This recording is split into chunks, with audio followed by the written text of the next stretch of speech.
Friends, fine truth ബ്ലോയിലേക്ക് നിങ്ങൾക്ക് എല്ലാവർക്കും സ്വാഗതം. ഇപ്പോൾ ഈ ഭൂമിയിലുള്ള എല്ലാ മനുഷ്യരെ മറ്റുള്ളവരുടെ നന്മ ആഗ്രഹിക്കുന്ന ബേസിക്കായിട്ട് എല്ലാവരിലും നല്ലവരാണ്. ഈ ക്രിമിനലുകളുടെയും അതുപോലെ തന്നെ ദുഷ്ട മനസ്സുള്ള ആളുകളും ലോക ജനസംഖ്യയിൽ നമ്മൾ കമ്പാരിഷൻ ചെയ്യുമ്പോൾ കുറവല്ലേ ഉള്ളൂ.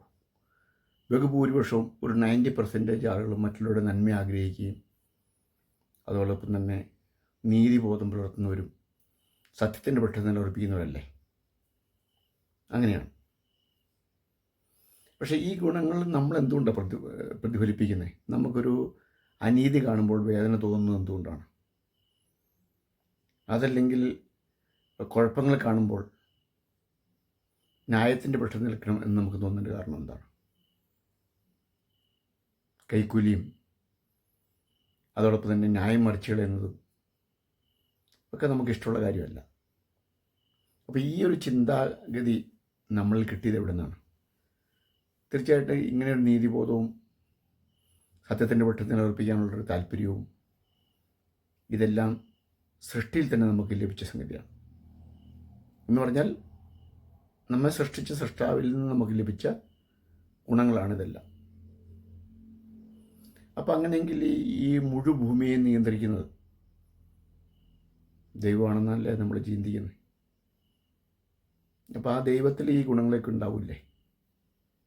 നീതിബോധം, സത്യത്തിൻ്റെ പക്ഷത്തുള്ള നിലയുറപ്പിക്കൽ, അനീതിയോടുള്ള വെറുപ്പ്, അല്ലേ, ദുഷ്ടത വെച്ചുറപ്പിക്കാത്തൊരു മനോഭാവം, ഇതെല്ലാം ഈ ഭൂമിയെ മുഴുവൻ കൺട്രോൾ ചെയ്യുന്ന അല്ലെങ്കിൽ ഈ പ്രപഞ്ചത്തെ മുഴുവൻ നിയന്ത്രിക്കുന്ന ദൈവത്തിലുണ്ടായിരിക്കണ്ടേ? തീർച്ചയായിട്ടും ഉണ്ടായി. നമ്മൾ ചിന്തിക്കുമ്പോൾ അങ്ങനെ നമുക്ക് മനസ്സിലാക്കാൻ കഴിയുന്നത്. അപ്പോൾ നിങ്ങളൊരു കുടുംബനാഥനാണെങ്കിൽ നിങ്ങളുടെ കുടുംബത്തിൽ ഏതെങ്കിലും വിധത്തിലുള്ള നീതിക്ക് നിരക്കാത്ത ഒരു കാര്യം സംഭവിക്കുകയാണെങ്കിൽ ആ കാര്യത്തിൽ ഇടപെട്ട് നീതി നടപ്പാക്കുന്ന ആരാ? ഒരു കുടുംബനാഥൻ എന്ന നിലയിൽ നിങ്ങളാണ്, അല്ലേ? നിങ്ങളുടെ ന്യായബോധം പ്രകടമാക്കും, നീതി നടപ്പാക്കാൻ ശ്രമം നടത്തും. തെറ്റുള്ള ഏതെങ്കിലും കുടുംബങ്ങളുടെ പെട്ട തെറ്റുണ്ടെങ്കിൽ അത് തെറ്റാണെന്ന് പറഞ്ഞ് മറ്റുള്ളവർക്ക് നീതി നടപ്പാക്കി കൊടുക്കാൻ നിങ്ങൾ ശ്രമിക്കും, അല്ലേ? അപ്പോൾ അങ്ങനെയാണെങ്കിൽ ഈ ഒരു കുടുംബത്തെ കാര്യം അങ്ങനെയാണെങ്കിൽ ഈ പ്രപഞ്ചത്തെ മുഴുവൻ നയിക്കുകയും നിയന്ത്രിക്കുകയും ചെയ്യുന്ന ദൈവത്തിൽ ഈ ഗുണങ്ങൾ വർദ്ധിച്ച തോതിലുണ്ടല്ലോ. അപ്പോൾ പിന്നെ എന്തുകൊണ്ടാണ് ഈ അനീതി ഇത്രയധികം സംഭവിക്കുന്നത്? നിരപരാധികൾ ശിക്ഷിക്കപ്പെടുന്നത് എന്തുകൊണ്ട്? കൊച്ചുകുട്ടികൾ അകാലത്തിൽ മരണപ്പെടുന്നത് എന്തുകൊണ്ട്? കൈക്കൂലിയിൽ ന്യായം മറിഞ്ഞു പോകുന്നത് എന്തുകൊണ്ട്? ഇത്രയധികം കൊലപാതകങ്ങൾ, ബലാത്സംഗങ്ങൾ, അല്ലേ, ഇതെല്ലാം ലോകത്തിൽ അരങ്ങേറുന്നത് എന്തുകൊണ്ടാണ്? അപ്പോൾ ഇതിൻ്റെല്ലാം തലപ്പത്തിരിക്കുന്ന, ഇതിനെ നിയന്ത്രിക്കുന്ന വ്യക്തി ഇപ്പോൾ നമ്മളെപ്പോലെ നീതിബോധം ന്യായബോധം പ്രകടമാക്കി കഴിഞ്ഞാൽ ഇത് ഇല്ലാതാകത്തില്ലേ? അപ്പോൾ എന്തുകൊണ്ട് അനുവദിക്കുന്നു? മൗനമായിട്ട് അനുവദിക്കുന്നു. ഇപ്പോൾ നിങ്ങളുടെ വീട്ടിലൊരു മോശമായ കാര്യം നിങ്ങളുടെ കുടുംബത്തിനുള്ളിൽ നടക്കുകയാണെങ്കിൽ നിങ്ങൾക്കത് നിയന്ത്രിക്കാനുള്ള കഴിവുണ്ട്, എന്നിട്ട് നിങ്ങളത് കണ്ണടച്ചിരിക്കുകയാണല്ലോ. ഒരു കുടുംബാനെന്നല്ലേ നിങ്ങളെക്കുറിച്ച് മറ്റുള്ളവരുടെ അഭിപ്രായം എന്തായിരിക്കും? അതാണോ നിങ്ങൾ ചെയ്യുന്നത്? അല്ലല്ലോ. തീർച്ചയായിട്ടും അതെല്ലാം ഇടപെട്ട് നീതി നടപ്പാക്കും. അങ്ങനെയെങ്കിൽ ഇന്ന് ഈ ഭൂമി കാണുന്ന ദുഷ്ടതയും അക്രമവും അനീതിയും പിടിച്ചുപറി, ബലാത്സംഗങ്ങൾ, കുഴപ്പങ്ങൾ, യുദ്ധങ്ങൾ, ഇതിലെല്ലാം ഒരു കൺട്രോൾ വരുത്താൻ പ്രാപ്തിയുള്ള വ്യക്തി എന്തുകൊണ്ട് മൗനം പാലിക്കുന്നു? അപ്പോൾ ഇത് ഈ ഒരു വസ്തുത ചിന്തിക്കുമ്പോൾ നമ്മുടെ മനസ്സിലേക്ക് വേറെന്നാ വരുന്നു. അപ്പോൾ ആ ദൈവമാണോ ഇതിനെ നിയന്ത്രിക്കുന്നത്?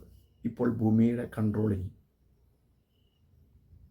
ദൈവമാണോ എന്നൊരു ചിന്ത സ്വാഭാവികമായിട്ട് നമ്മളിൽ വരാൻ സാധ്യതയുണ്ട്.